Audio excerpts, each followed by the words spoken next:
Guys, hiniwa ko yung kangkong ko sa ref. Kasi baka masira.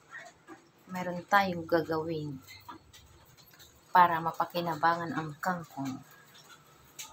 Ita-transfer ko dito sa kaserola ang aking hiniwang kangkong. At maghiwa tayo ng sibuyas.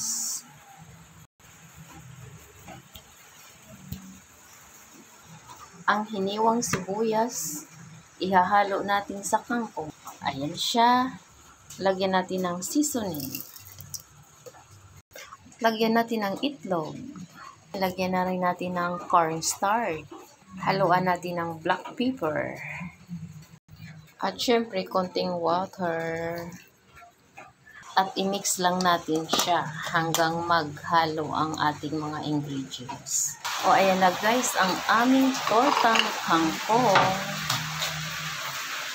At ayan pa, di pa luto. Ito ang aming sausawan.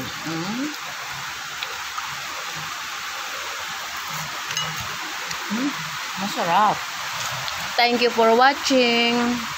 Bye-bye guys.